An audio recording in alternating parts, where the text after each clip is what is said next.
Alright guys, this is going to be my quick update to my bash guide slash like show off because I didn't think it could get any stronger and then it got way stronger.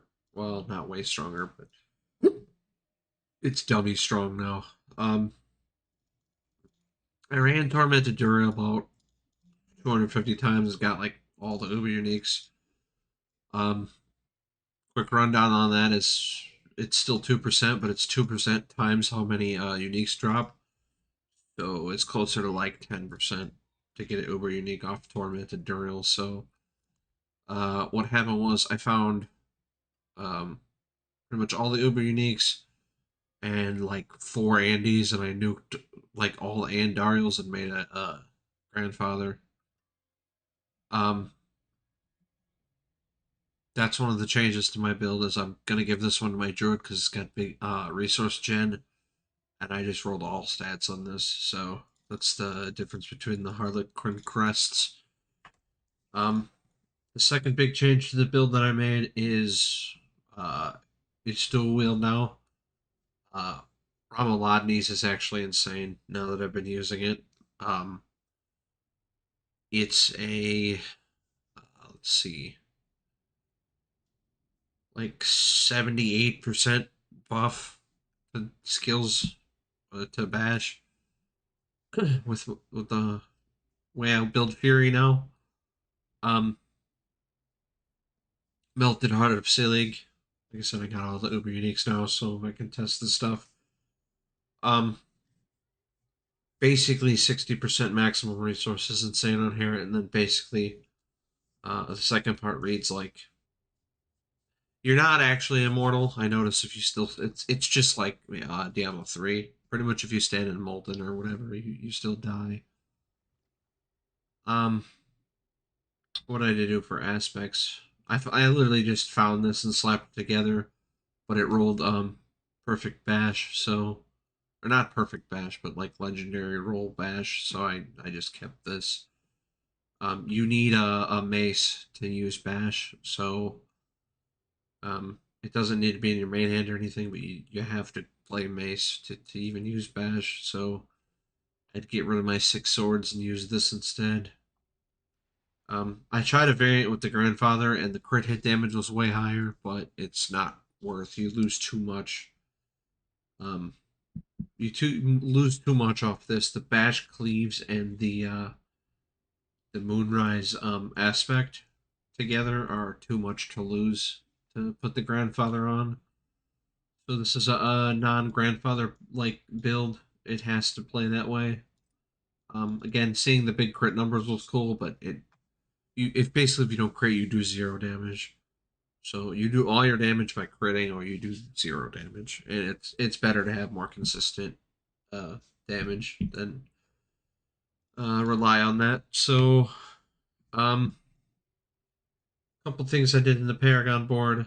Went through. I took out. Obviously, I didn't go this way anymore to get bludgeoning weapons. I took out a couple weird points that I had extra, like over my glyphs. If you check that last video, like I used to have 55 points here. Again, earthquake damage doesn't do the damage, so you don't need that much strength here. Um, Again, I took out points going this way. My resists are now capped without going this way, or um, I took out a point here. I actually could take a point there if I want. Uh, I took all those points and reallocated them down here to Max Fury. And again, I went back this way again, more Max Fury.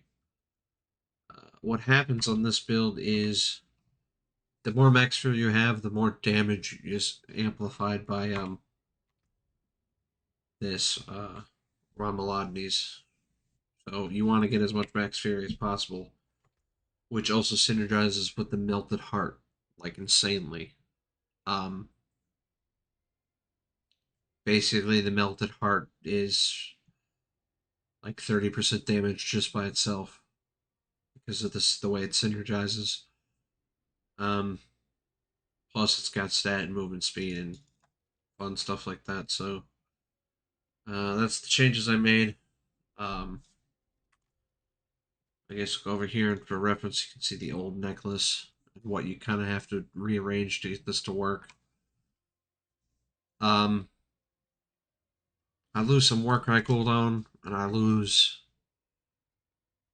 about the same damage as the Sealy gives me because of the 60% resource, and then uh, multiplied with this. So it came out, the damage feels about the same. I'm sure if I wore this, it's still like really insane because of the adaptability. But you also have to lose bold chieftains. You put adaptability on your ring.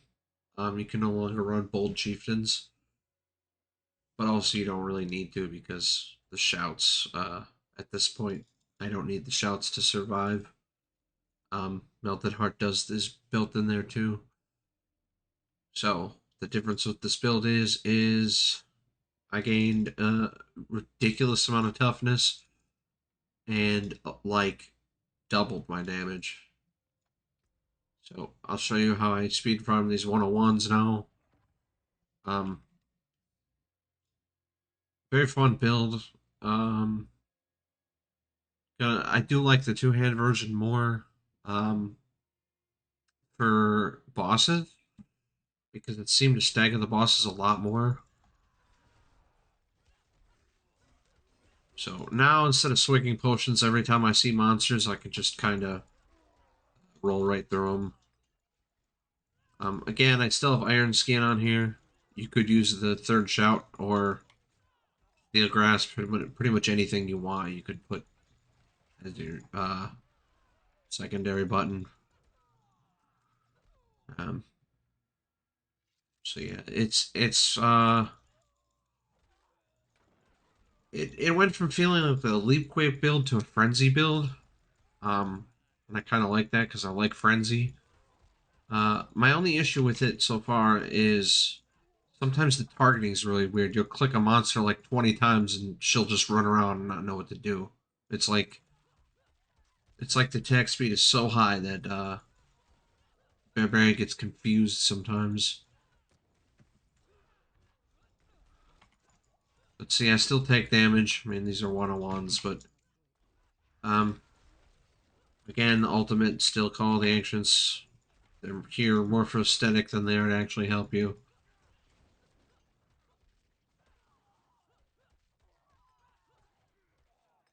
Um, Another complaint I still have about the pit is why the hell are some of these guys still damage, like damage resistance? Why is that still an affix?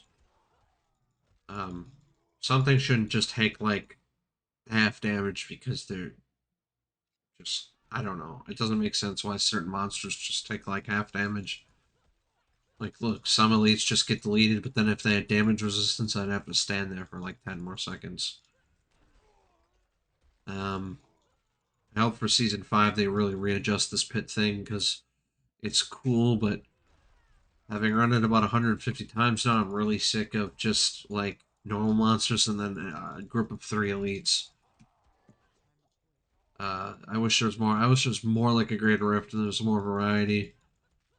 Also, I wish it was like older Diablo games where like the elites were different colors, so I could actually tell that there's an elite there. Um, they don't need to be yellows or blues. Just make them all like give them a glow or something, so I can tell that they're elite. I mean, I guess it's obvious, but it could be more obvious if this guy was literally yellow compared to all these red guys. Just a minor things that they could do. Again, you see here's what I mean about damage resistance. I gotta sit here and just hit this guy like 20 more times than all the other monsters.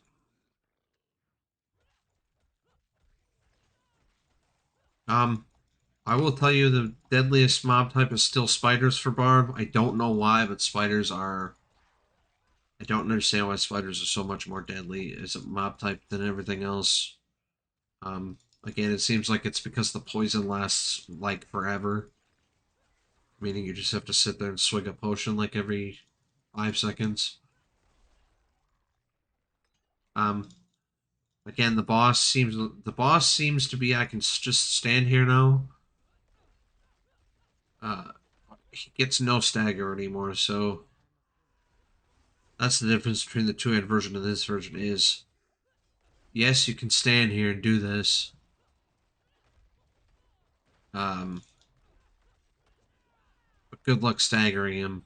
He's probably going to be dead before you can even stagger them. So that's cool. This is my uh, show off run. Um, just one more thing I want to talk about. Changed, and it's in the skill tree. Obviously, you can no longer use heavy-handed because that's for two-handed weapons. Um, Wallop doesn't work either anymore because uh, it would only apply to your like offhand swings, so you don't want Wallop. I opted to go Duelist for more attack speed. Um, this is completely optional. Again, I just thought the attack speed was like fun. It's good against bosses. You could move these points into again. You could go back and get the shout. You could put in an iron skin and get the iron skin nodes. You could pick up like Power War Cry. You could do something with Leap. You could probably get like Mighty Leap if you want slow enemies. I guess there's options. You don't need to put those points in Duelist, but I just like it. So my points are going in Duelist for the attack speed. You could Steel Grasp is actually really fun for people who like to like group monsters together. And I think if you're going to push the pit, you might want to actually not do Duelist at all and get Steel Grasp plus two of these. The arms. Um, Here's another optional one. I like it because more max fury equals more damage. So I put 3 points in tempered fury. Again, you don't ever spend fury, so this does nothing, and you don't switch weapons. So and this just generates fury. So these you don't need these max furies just for more damage. Um, that's the only other change in the whole tree. Um, the only build I haven't tried this season is like a Thorns variant of this, or like another build, like Thorns Whirlwind or something. I don't really think that's any good. I don't really want to try it. This bash thing works out, and I'm just gonna stick with that. A little bit tonight. I'm gonna be leveling my barbarian, not barbarian, my druid. I'm gonna level my druid. Um, because I got a lot of fun druid things in here. I got Starless Skies. I got him a Harlequin Crest. Uh, I bought the werebear chest in case I can't find it for some reason. Uh, I bought this Vasilis, which has GR shapeshifted. This guy sold this to me for like 1,000,000 gold. I don't think he realizes how much items are worth, especially with GRs. But whatever. And I found these insane pulverized gloves. I was playing around with a friend, and he's like, "Hey, I just got this drop," and I looked at it and I said, "Hey, can I get that?" And he's like, "Yeah, for like 100 mil."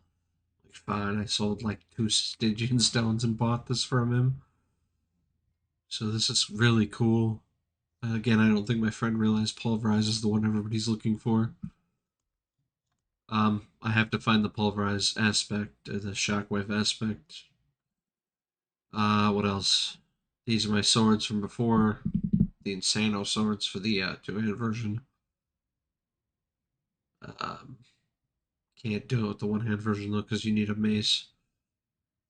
This mace I bought for like 100 mil too, and it got scuffed. It rolled Hammer the Ancients every time I tempered it. I couldn't get it to roll Bash Cleaves, so that's unfortunate. Um, and there's the grandfather that I crafted with all my sparks for the season.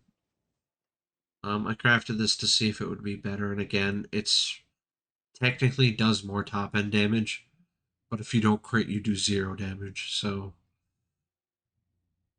it's fun, but it's not as powerful as I thought it would be. Let's see. Yeah, I think that's it. I think that's all the changes I made from the one hand version. Um, Main thing is adaptability has to go in your rain. Bold Chieftains is gone, and Sea Leg is makes you super tanky. Um, might mess around on a rogue and do something with the Duriels. I don't know yet. I also want to try a Whirlwind build with like Doombringer. Uh, but I don't know if it's gonna work. I don't know how Dust Devils are gonna even stack up against this Bash build. Okay, that's it. If you want to see me play Druid tonight, I'll be doing that. Tomorrow is Diablo 3 Season 32. I'm not making the mistake again. I think I'm just going to go God DH and just play that for like 3,000 Paragons and then play whatever else I want. Get strong enough to just clear the 150s no matter what I'm doing. But anyway, yep, that's the update. Peace.